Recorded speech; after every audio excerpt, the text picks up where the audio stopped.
All right, everybody, welcome to Isomers Skincare University at ShopHQ, and we are here with the scientist herself, Manuela Marcheggiani. Welcome, my dear. Great to be here. Thank you for having me. How are you doing today? I'm great. I'm really great. Thank you. Well, here's what we're going to learn at the university today. We've got a course for you. As a matter of fact, you gave us a lesson because you have some questions you wanted answered from the scientist herself. So I have the list right here. We're going to read them off, and we're going to get some answers today. Also, we're going to be meeting some of her staff. I can't wait. They are so competent, so fabulous, so wonderful, and we welcome them in to ShopHQ, and so you'll meet them. And also, we're going to be talking about a brand new product, Spicules for the body. Don't move. All right. Okay, you ready, Manuela? I'm ready. All right. You can be the professor. All right, I'll I'll try. just be the interviewer. I'll try to do my best. Okay. All right. Vitamin C versus glutathione. Which is better for the skin? They're both good for the skin. So Okay. better is going to be like it's a loaded question. So they're both good for the skin. They're both antioxidants. Okay, cool. One has been studied a lot and is very popular, which is the vitamin C. So people talk about vitamin C all the time. They talk about its benefit as an antioxidant. So this is going to be good for your skin, for brightening the skin. Free radical scavenger, use it with your SPF to boost the SPF. So this is something that's very useful. It's usually the first ingredient or first product people use outside of a cleanser and a moisturizer for your skin. Like as a baby or a younger person, you always get a cleanser. You always have some kind of moisturizer cream. And it's interesting to me that vitamin C versus glutathione has gotten all of the years of research. Because vitamin C is something that you could actually take and formulate with. Glutathione was not always available. Glutathione was something that wasn't available for us to formulate with up until about maybe 20 years ago. So it's very recent, 15, 20 years ago. Getting the L-glutathione, being able to formulate with it. So now glutathione is a master antioxidant, which means it's the one that our bodies make. Love it. I love it because I think vitamin C is great for younger people, for everybody, it's universal. But I think adding the glutathione at 40 plus, or if you have freckles, this is going to help with the pigmentation. Okay. It helps with, they call it detoxifying, so it helps with brightening. It helps neutralizing free radicals. It's something that the body understands. So to me, this is almost like you would start with the vitamin C, but as you get older or things are a little bit more stubborn or significant, you go to the glutathione. Things get stubborn as we get older. So we're going to wrap this up, but I love my glutathione. And it's a multi-pronged approach then to what it's going to do for your skin. Okay, cool. All right. How about giving us a skincare routine in your 60s? Okay. Oh my gosh, everything just hits you, it seems, I think right before you hit 60, which is can be devastating if you don't have the right information and the right stuff to take care of it. Well, you know, when you're aging, right, so you're going, say, you can go from, 20, 30, 40, 45, maybe even 50. Okay. You're kind of, you could almost use the same kind of stuff. Almost. When you start hitting 45, it gets a little bit dicier, right? But it starts changing. But really over 50, when 60, now you're dealing with menopause. Now you're dealing with basically a different body composition. Yeah. You're dealing with different levels of hormones. So you've got to adjust. You need to adjust because what was fueling you, so basically you were a table with 4 legs, now you're a table with 3 legs. Oh, right? Yes, okay, that's a good way to put it. That's a good way. Yeah, you know what I mean? Because you're operating at a deficit in so many areas. You're operating at a deficit, especially with the hormones. And the hormones are very important. The estrogen is very important because the estrogen is just think about it, it's very small. Your body only has a little bit of it, but it is so significant that it's going to affect the thickness of your skin, the collagen, your temperature, your metabolism, how your skin breaks, how fragile it is. Okay. So a good skincare routine for somebody in their 60s would be, I would like to introduce a Spicule. This is going to be a transporter to help liquid microneedling for your skin texture. I would definitely use the glutathione. That's going to be the antioxidant of choice. Why? You want to be gentle with yourself at that time. You want to give it the antioxidant, but you don't want your body to guess and adjust to too many things. The phytoestrogen, so this is going to give you the liquid estrogen for your skin. strengthen, refatten, the isoflavones, the Okay. genistein, Okay. the soy symbiosomes. And Then you can apply topically. apply topically. So we've been doing this for a long time in the sense of we're giving the, using supercritical fluid extraction, taking soy isolate for the skin topically. Got it. And then for the eye, we go one step further into the soy because you get hollow, older in that area. This contains phosphatidylcholine, PC, for the eye area. Gotcha. Super important. All right, let's keep it moving here. Oh, I got a good one for you. Okay, this is pesky. This is annoying. This is, outrageous. The older you get, the worse it gets. How do I treat dark spots and pigmentation? What can I use topically? And is it possible to treat it topically? Yes, you can treat dark spots and pigmentation topically. There are many options that you can have. So first of all, you're going to talk about something that is going to be a antioxidant, right? Okay. So the dark spots, if they're light dark spots, you can do vitamin C. So vitamin C is a good option for dark spots, sun damage, pigmentation.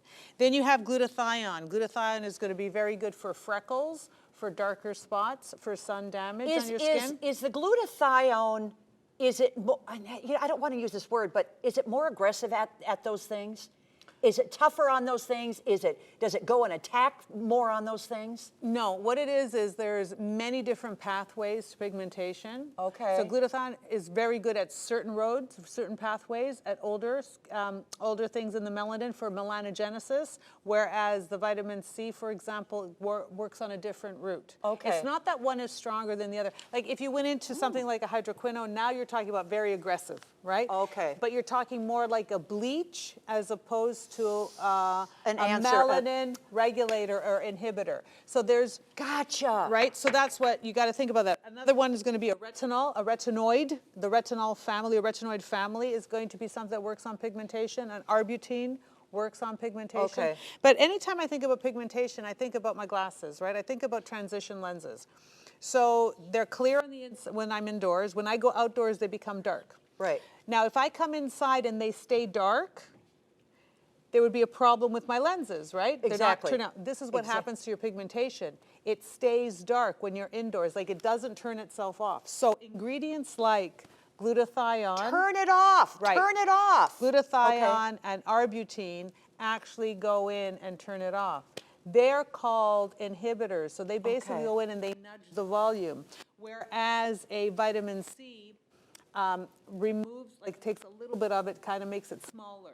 So Okay. it's different ways of dealing with I'll it. be darned. Okay, now I'm getting it. And then, of course, there's sunscreen to just stop it Well, altogether. let's just face it. Let's talk a little bit. Okay, hold on. Let's talk just a little bit about the importance of sunscreen. I mean, this is key. This is crucial. And here's what I think people say, oh, I'll put it on tomorrow. One person said it very nicely, with the sun chews up your collagen. So it literally starts chewing it up, macerates it, right, or masticates it. So now you've got, imagine what's happening to it. It's breaking it down. You need it to be a really good shape and form. So you don't want it to be deformed. It massacres our cells? Mm-hmm. Okay. Massacres our collagen. Massacres our collagen. Chews it up. Because it's a protein and that's what it's looking for. And there's plenty in our bodies. So, Oh, yeah. So let's go get it. Oh, go get it. Go dear. get it. Okay. That's why you want to have the SPF. Like you want to have that protection. You want to keep the integrity of your collagen because your collagen is basically your building structure. It is you. It's your wrapper. Right. So you don't want it all crumpled up or shoved, you know. Okay. And just going on that vein of curiousness, what do I use? Do I use a chemical or should I use a mineral? Which is better, sunscreen? Or is that controversial? Okay. Either is better than nothing. Okay. So if some people will say, well, if it's not this, I'm not going to. Choose a mineral or a chemical sunscreen, physical or chemical sunscreen. Choose one is better than nothing. My preference is the mineral. Okay, which just stops. It stays on the surface. Now it'll absorb some of the UV and ricochet some of it off. Whereas the chemical one, it absorbs a little bit into your skin, and then it creates some. So what happens is you can still get a little bit of color, and also it shatters or excites the particles. we don't know what happens to those particles when they're spent. So literally, then you need something to mop it up. So this to get them out of there. So does this contribute to zombie cells? Does this contribute to improper communication between cells? Okay. So we're not quite sure what happens to them? to the UV, to the radiation waves that go in and then get excited by the chemical sunscreen. Are they? But they're rendered dead, right? They're rendered zombie, and then, but they might not quite be dead. But somehow you got to get them out of there. But who gets them out? Like what's the mechanism, and is it a lot? Like we don't really know what happens to them, and this is where a little bit of the gray area is. Right? Okay. That's why the mineral is basically saying, so it's like you can have a bunch of litter on the floor, a bunch of, at the movie theater, all this popcorn's on the floor, for example. Someone's got to clean it up. Right, right. You can't just leave it there. So this is why I like the mineral one, where that doesn't even happen. It just stops it from happening altogether. Stops it.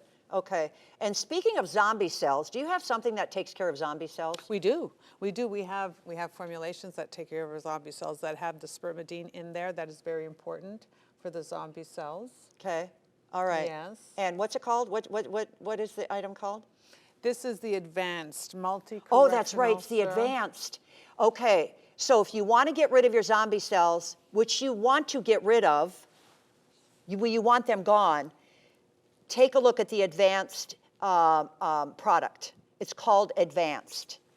You're going to get rid of your zombie cells. It used to be the all-in-one, right? It was the all-in-one, and now right. we make it all-in-one advanced, and advancing it is now we're dealing with the sentient or zombie cells. Okay, got to get rid of them. All right, another question. Matrixyl versus argireline, which is more effective? Depends on what we're talking about. So matrixyl is micronized collagen. So it's basically a fragment of pro-collagen type 1, and it can actually work on collagen 1, 3, and 4, which are young versions of collagen. Argireline, acetylhexapeptide 8. So we have tripeptide 1, for example, and then we have acetylhexapeptide 8.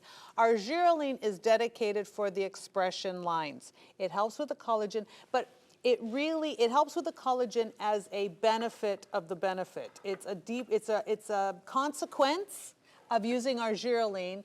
The consequence of relaxing the facial expression allows that patch of skin to rest, allows that collagen to be built. Matrixyl makes collagen. So you need them both. There you go. Do you understand? One is because one's exhausted and it's just resting the skin. So argireline works on the muscle, whereas matrixyl works on the skin itself. Okay, both. So You need both would be the more ideal. And there is a form of matrixyl synthesis, that has a little bit of that marker in it, that it works on expression lines and the depth and severity of wrinkles. It doesn't really have the same neuro kind of effect on the muscle, but it works on doubling up in those particular areas. So it has some effect. All right, and that's in your matrixyl 4. Matrixyl 4 is 4 forms of matrixyl, yeah. Yeah, So okay. it's matrixyl 3000, synthesis, and morphomics are in that one. Okay.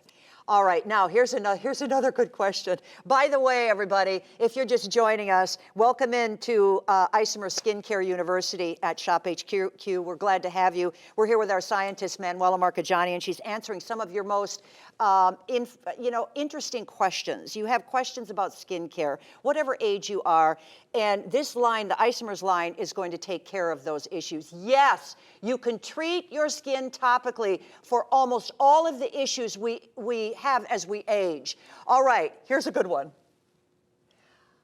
How do we take care of a turkey neck that starts developing or has developed, and we may already have? Okay, do's and don'ts for, let's do this first. What are some do's and don'ts for the turkey neck? Okay, once we see it start happening and it's becoming more intense, what do we do? Start paying attention to it. So yes, so do cleanse and exfoliate, use your acids, use your retinoids. Anything that you would use on your face for anti-aging, use on your turkey neck, use on the neck area. Don't forget your neck. Don't forget your neck and neck. Don't forget that area, but it will benefit from the retinoids. It will benefit from regular use of retinoids. It will benefit from regular exfoliation. It obviously needs protection, so you have to use your sunscreen in this area.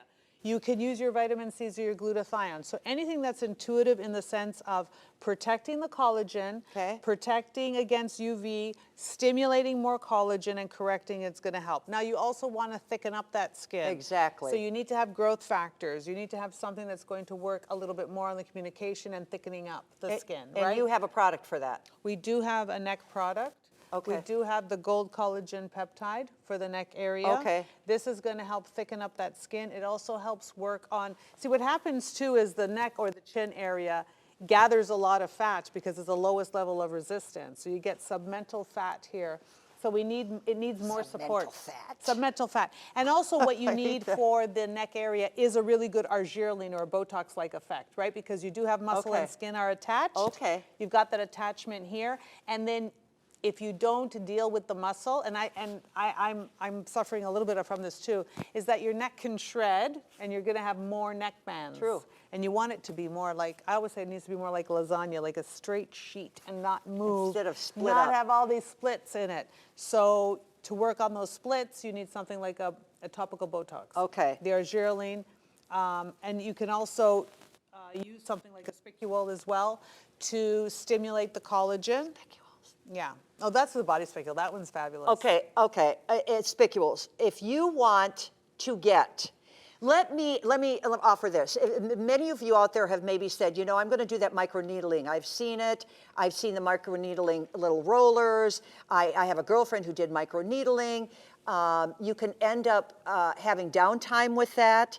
You can end up having pain with that and a healing time. Well, we've got I would say it's better than the next best thing. I would say it's better than microneedling.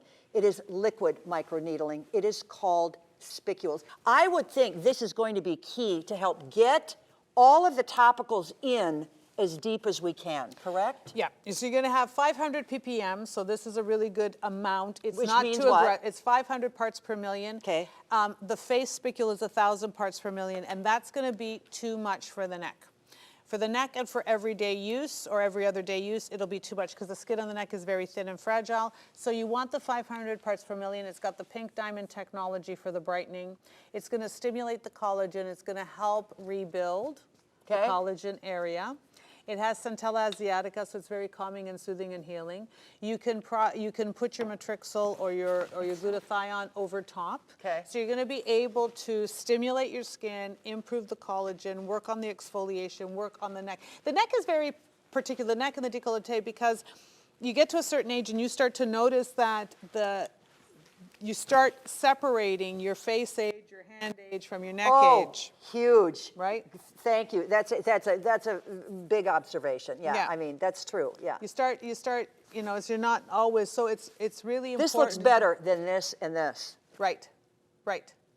And technically the neck should look great because it should be protected, but we don't protect it enough. We don't protect our necks enough. We don't protect it from the UV or the dry, and then we're not using the product. We just think it magically should take care of itself. And then when it's not doing what it's supposed to do, we're upset with it. Of course right? we are, yeah. So yeah, I would use I would definitely like the spicule technology, any kind of technology that is going to give it activity to the collagen. Okay. If you're thinking of, like microneedling works. Microneedling is really good for skin quality. It absolutely works. But it's painful, it's expensive. It's something that, it won't work if you only do it once or twice a year. This is something you have to do monthly. You can do, yeah. Well, this you can do every darn day, every day. This you can do every day or every other day. And so what the studies will show you and what the studies suggest, and we know this, a little bit of something is better than a lot of something once in a while. A little bit of something every day, much better than a lot of something, right? Okay. Every once in a while or twice a year. And then the expense too. The expense of this, if you're using it every day over a year, is probably still less than 2 microneedling treatments. Well, I wonder what microneedling costs. I've never gone in and had a professional microneedling. I did buy one of the rollers once. You're brave. You're What really, a dope. really brave. What a dope. I mean, I would be afraid of infection and pain Yeah. and accuracy. And also, you know what I would be afraid of? Those rollers are needles that go in. If the needles bend or move or are dull, I mean, you're putting it in and you could actually misshapen You could And scar it's your gonna- face. You could scar your face. So I would be really concerned about all those things. There's zero, you can even scar your face when you have a microneedling done professionally. I mean, people Yeah. make mistakes. People Yeah. they're human, right? Yeah. Something like this that we know is effective, that we know is going in, and it's based in silica and calcium. So you've got nutritional component, you have strengthening component, you have the exfoliation component, you're getting the results. It's fabulous.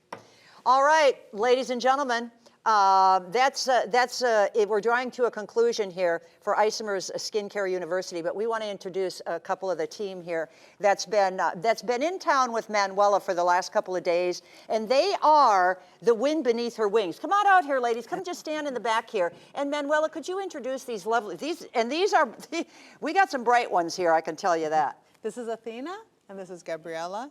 Athena and Gabriella. Now, you may be talking or in communication with either one of these ladies when they're back at the lab, which is very, very interesting. So you communicate a little bit with the customer. Am I correct? Yeah, we're the ones you see on social media. Okay, these are the beauties. These are the brains behind this brain and beauty. Okay, so well, thank you, ladies. We want you to know you're appreciated. Very much so. Very much so. All right, so we're going to wrap it up. We're going to say thank you. Manuela, come on back. We've got more to do. We've got more to learn. As science moves on, we'll move along with her. Sound good? All right, take care, everybody.